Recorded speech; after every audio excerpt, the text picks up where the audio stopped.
Bienvenidos. En este video hablaremos acerca de vectores en Rn. De la misma manera como definimos vectores en el plano y en el espacio, podemos ver que de manera general podemos definir vectores en Rn. Entonces, recordemos, Rn simplemente uno lo puede pensar como el conjunto de todas las n-tuplas, digamos A1, A2, hasta An, donde estos números, pues digamos, son números reales. Sobre el conjunto de todas las n-tuplas. En ese conjunto, entonces uno puede pensar un vector de la misma manera como pensábamos un vector, digamos, en el plano o en el espacio, simplemente como un segmento de recta que une dos puntos. Digamos que ese segmento lo voy a dibujar acá. Pensemos que es este. ¿Listo? Digamos que este es mi vector. La definición va a ser exactamente la misma, es decir, ¿cómo se va a definir este vector? Como el conjunto de todos los puntos de la forma 1 menos t por a más t por b, donde t lo vamos a tomar entre 0 y 1. Nuevamente, esto es como la forma de ir moviéndose a lo largo de este segmento de recta, arrancando en A hasta llegar a B. ¿Listo? ¿Cuál va a ser la diferencia acá? Es que el punto A va a tener n componentes y mi punto B también va a ser un punto de Rn, o sea, va a tener n componentes. ¿Listo? Pero la idea va a ser la misma, la idea va a ser identificar entonces vectores. ¿Cuál va a ser la identificación de vectores? Entonces simplemente vamos a decir que el vector AB lo va a identificar con el vector CD si el punto final menos el punto inicial en ambos vectores coinciden. Y esta va a ser, digamos, la forma de identificar vectores con puntos de Rn. ¿Por qué? Porque va a ocurrir entre lo mismo que teníamos en el plano y en el espacio. Que si yo tengo este vector y pensemos que por acá está el origen de Rn, o sea, acá está, pues, quedámoslo como, ese es el punto que tiene todas las entradas iguales a 0. Entonces, ¿qué va a pasar? Que este vector de acá, el vector AB, yo siempre lo voy a poder llevar al origen. ¿Cómo? Simplemente considerando el vector que arranca en O y termina en B menos A. ¿Por qué lo puedo llevar al origen? Porque este vector AB que está acá coincide con este vector O B menos A. ¿Por qué coinciden? Por la definición de arriba, porque cuando yo hago acá punto final menos el inicial me da B menos A, y cuando hago acá punto final que es B menos A y le resto el origen vuelve y me da B menos A. Entonces ambos vectores coinciden. ¿Esto qué me va a permitir hacer? Me va a permitir pensar todos los vectores que yo tenga en el espacio como si salieran desde el origen. Entonces todos los vectores los voy a poder pensar así, como vectores que salen de ahí, terminan en un punto P. En cierta forma, pensar los vectores así me va a permitir identificar el vector OP con el punto P, donde ese es un punto P en Rn. Entonces pensar vectores y puntos va a ser exactamente lo mismo.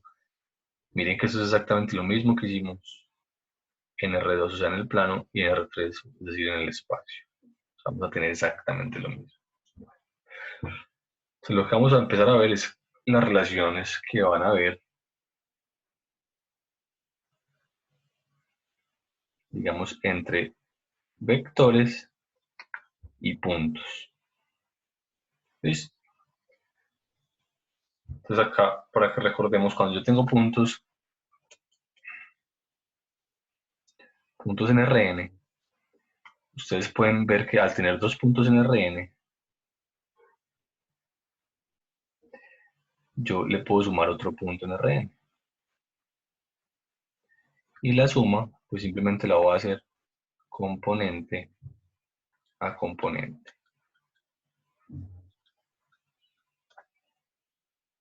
Entonces mire que si sumo dos puntos de Rn, la suma me da otro punto de Rn. Y lo mismo, y si multiplico un escalar por un punto de Rn, entonces lo voy a multiplicar entrando el escalar en cada componente. Y lo que me doy cuenta es que al multiplicar un escalar por un punto de Rn me vuelve a dar un punto de Rn. ¿Qué va a ocurrir ahora? Entonces, si quieren, pensémoslo primero en R2, tal vez para que sea un poquito más claro. Pensemos en R2, yo acá tengo mi plano cartesiano, voy a dibujar acá. Acá está el eje Y y por acá está, digamos, el eje X. ¿Listo? Y voy a hacer otro plano cartesiano aquí, al lado de este.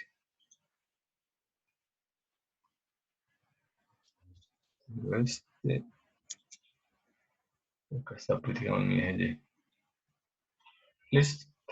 Entonces piensen una cosa, voy a poner un ejemplo, digamos que yo cojo por acá el punto, voy a coger acá el punto 2, 2. Y pintemos por acá el punto menos 1, 3, por decir algo. Llamémoslo Q. Entonces, aquí dejamos de decir que yo puedo sumar P más Q.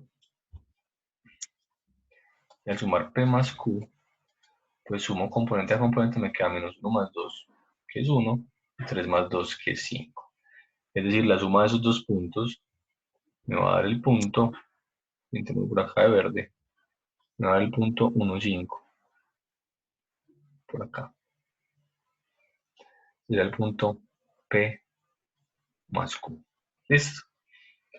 Ahora, ¿qué pasa si yo pienso esos puntos de manera vectorial? Es decir, si pienso este punto de acá, pensémoslo acá, que sale desde el origen y llega hasta acá, pensémoslo desde acá, pensemos en este punto como un vector y pensemos también en este otro punto como un vector, pensémoslo en rojo. Y pensemos también la suma como un vector, es decir, la que va de acá hasta acá. ¿Listo? Entonces, si los piensan como vectores, claro, como puntos, ya vimos lo que es la suma, pero como vectores ustedes pueden ver que realmente la suma del vector, tenemos acá, este es el punto, acá está O, ese sería como mi vector OP, ese sería mi vector OQ, y ese sería como el vector OP más Q. Entonces lo que uno puede notar es que la suma realmente de esos vectores satisface como una regla de un paralelogramo. Acá va a formar el paralelogramo. Acá, acá se forma un paralelogramo. Si ustedes miran la suma de esos dos vectores, OP y OQ es la diagonal OP más Q. Entonces lo que vamos a ver en el próximo video es que realmente hay una forma de sumar vectores